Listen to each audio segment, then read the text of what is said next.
Treneri, praėjo kiek daugiau nei 2 paros po to, kai stojat prie Wolves komandos vairo. Ar ramiai per jas buvo miegota? Atvirai pasakysiu, labai mažai miegota, bet nieko naujo, ne pirmą kartą tokia situacija ištinka. Kažkiek normalus procesas, to miego ir apskritai, ir asistentų dirba ne per daugiausia. Dabar šiek tiek kiti rūpesčiai užklupo, bet viskas normaliai, kaip sakyt. Viską darai, kad komandai būtų geriau, viską darai, kad tik tas žaidimas pagerėtų ir duok Dieve, kad jisai eitų viršų, miegosim dar mažiau. Dirbant su treneriu Kemzūra, štabe buvo 4 krepšinio treneriai. Ar jau persidėliot funkcijos ir atsakomybės dabar, kai štabe esate 3? Jo, kažkiek aišku, tos funkcijos keitėsi bent kuriam laikui. Mariui iš tikrųjų teko didžiulis darbas ir atsakomybė, bet irgi Marius nėra naujokas šituose reikaluose, tai tikrai pilnai juo tikim ir manau, kad, aišku, vėlgi kažkiek tai yra nauja, bet manau, kad su laiku mes apsidirbsim vis labiau. Komanda iškeliavo į Italiją žaisti Europos taurės rungtynių. Po savaitgalio 2 kovos Kaune sakėt, kad komandai vadovavot neturės nė vienos treniruotės, o tarpu rungtynės Venecijoje pasitiksite po 3 treniruočių. Suprantama, tai yra mažas kiekis, bet kam per jas skiriate didžiausią dėmesį ir kam dar skirsite didžiausią? Kai žaidi kas 2-3 dienas, tai reikia suprasti, kokio pobūdžio tai yra treniruotės. Tai tikrai ne tokios, kokius, sakykime, norėtųsi dabar perimus tą komandą. Taip kad, aišku, vakar daugiau ta atstatomoji treniruotė, šiandien vėlgi po kelionės vėl labai neprisportuosi kažko. Tai pagrindė, aišku, yra tie akcentai, kuriuos, sakykime, mes jau turim, kuriuos galbūt matau aš kažkiek kitaip, aišku, atsižvelgiant ir į varžovą, taip kad kažkiek, sakau, tokios daugiau mažiau gausis panašios treniruotės, kaip ir būdavo anksčiau, tik tai su tam tikrais akcentais, kuriuos galbūt matau aš.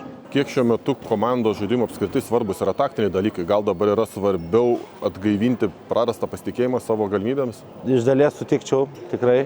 Manau, kad ne tai, kad, kaip sakyti, šiek tiek tas emocinis fonas, jisai, aišku, jis yra labai svarbus, bet kaip sakau, tas medaus mėnuo, jisai anksčiau ir vėliau baigėsi. Ir tada vis tiek turi grįžti prie tų basic visų dalykų, taip kad tikimės geros emocijos, tą, ką matėm Kaune, bet vis tiek ateis į rungtynės, ateis į tą stadiją, kai vis tiek turėsi visų pirma priimti gerą sprendimą, branginti kamuolį ir priimti gerą sprendimą. Tai čia ar tai emocija, ar kažkas, manau, kad svarbus ir tie taktiniai dalykai tikrai.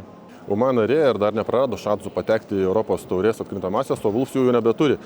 Kaip motyvuosit komandą rungtynėms Venecijoje?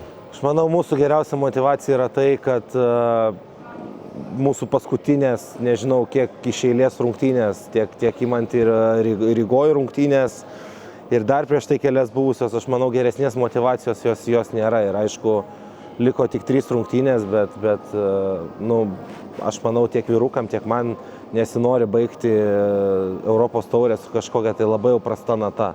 Vis dėlto mes nesam tokia bloga komanda, kaip žaidėm paskutiniu metu ir manau, visų pirma, didžiausia motyvacija tai ir bus parodyti, kad mes esam tikrai geresnė komanda, negu žaidėm prieš tai.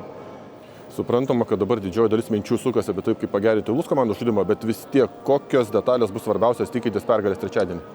Manau, kad vis tiek tai yra komanda daugiau paremta, kalbu apie Veneciją, daugiau paremta puolimu ir ypatingai žaidžiant namie, mėgstanti atakuoti greitai, mėgstanti, sakykime, labai baudžianti už tavo klaidas, už tavo neatsakingą elgesį su kamuoliu. Tai manau, kad su Žalgiriu pavyko to išvengti, lygiai tas pats bus uždavinys numeris 1 branginti kamuolį ir rytoj.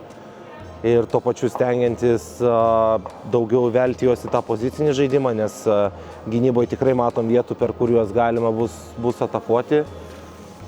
Aišku, jie lygiai taip pat mato ir mūsų situaciją, matys ir mūsų problemas, kur ir mus kaip pat galima bus atakuoti. Taip kad daugiau mažiau, sakau, galvoju, pagrindinis dalykas tai bus neįsivelti į tą jų greitą žaidimą ir branginti kamuolį.